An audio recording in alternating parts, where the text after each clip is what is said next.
Most CEOs are sabotaging their teams, and they don't even realise it. Today I'll show you the 5 well-intended behaviours that quietly destroy leadership impact and exactly how to stop them. The first thing to make clear is that these behaviours are all well-intentioned.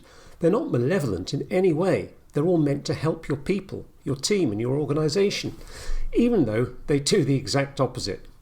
I've been guilty of them all, and so have nearly all of my clients. Before we kick off though, make sure to subscribe if you want more insights like this. Okay, so number 1 is the avoidance of difficult conversations, or any attempt to avoid conflict. Now, I'm not suggesting for a moment that you should go out and seek conflict with your colleagues. There's enough of that in the world just now without you adding to it. But actively avoiding it is just as damaging. As CEO, you'll be looking to get good stuff done. That's your job. Unfortunately, bad stuff happens despite your best efforts. That's the nature of work and life. Paradoxically, it's the bad or unwanted stuff, the problems, failures, adversities, that provide all of us with opportunities for growth, development, and new perspectives. So these failures need embracing as much as the successes, not avoiding. That means that when someone messes up, it needs your attention and theirs. You need to talk about it. But here's the real problem. If you haven't spoken to Andy for several weeks because you've just been too busy, having a conversation with him about losing a contract will seem challenging. It's going to look like you only ever speak to him when things go wrong. And that's exactly it. Because you don't have a foundation of regular communication with him, the negative feedback is going to characterize your relationship. Many leaders find themselves in this position. So they use the sandwich, which has 3 layers: compliment, criticism, compliment. It goes like this. Andy, you've been doing a great job for us, and I'm so glad you're on board. But we need to talk about your performance lately. Oh, and by the way, I loved your latest LinkedIn post. Good job. It's just totally fake and disingenuous.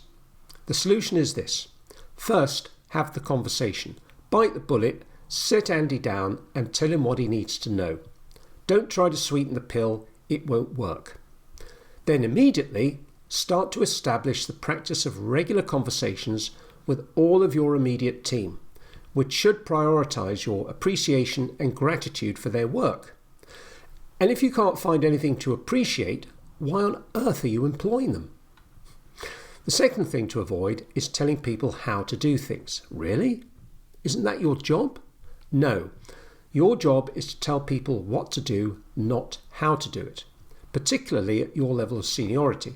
In fact, if you've built the right team around you, they will be telling you what they should be doing, and all you need to do is to clarify and then say yes or no. Telling people how to do things is a form of micromanagement which undermines their role and yours. The exception is with juniors who need training or anyone in a new role. Now, if you're really having to tell your people how to do the things you've asked them to do, then you need to seriously question if they are the right people for your team.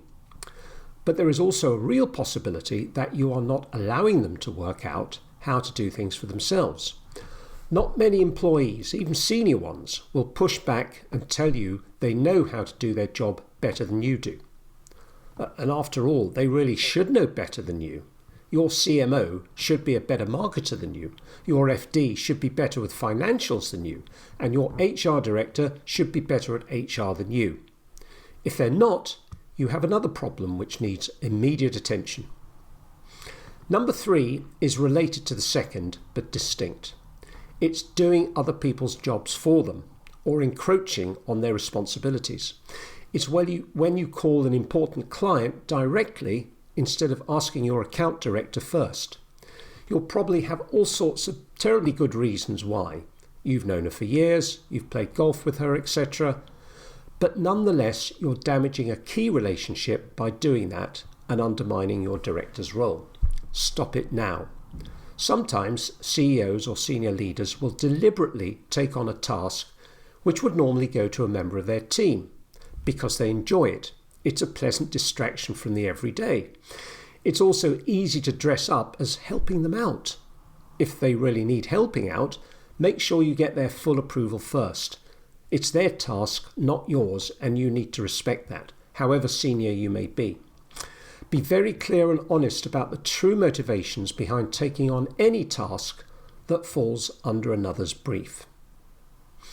Number 4 is taking responsibility for your employees. Excuse me, say that again. The 4th thing to avoid is taking responsibility for your people. But isn't that the whole job of a CEO, taking responsibility for others? No, absolutely not. And the reason is that every functioning adult on the planet is responsible for themselves. They do not need anyone else to take that responsibility for them. Okay, so what are you responsible for as a leader? The environment. Just that. You're responsible for the environment in which your people get to do what they do. Just like a gardener can't grow plants, they can only create the best conditions for plants to grow themselves. Does that mean if someone screws up, you blame them publicly, throw them under the bus? Absolutely not. First, you look at the conditions and processes around them that may have contributed to the error. Then you hold them to account if they are responsible. But as far as anyone else is concerned, the responsibility is collective, that of the team or organisation. Taking responsibility which is not yours to take can result in skewed decisions, such as failing to let someone go because of their personal circumstances, feeling sorry for them, failing to hold them to account, not wanting to upset them, etc., etc. Number 5, the final thing to stop doing right now is chasing respect and likability. We all want to be liked for our personality and respected for our character and knowledge. But both of these are just ego plays with bad outcomes. Wanting to be liked creates people pleasers whose decisions are influenced by what others think in place of what you think. Wanting to be respected forces you to create a false persona that you believe will garner admiration and respect from others. We all do it to a degree, but the trick is to be aware of it and not be under any illusions. Both these compromise your integrity because they both demand prioritizing what you think others will think about you, rather than what you think about yourself. The truth is that you don't need to give any attention at all to what you believe others may think about you. And the paradox is that when you reference yourself instead of others, you become liked and respected anyway, without trying. As Polonius says in Hamlet, "To thine own self be true." Be very wary of anyone purporting to increase your presence or charisma in order to be more respected. They are generally intended to manipulate the impression you make on others, and they lack integrity. The only way to genuinely increase your presence is to be more present. But that's for another video. Give me a thumbs up if you like this one, and I'll see you in the next one.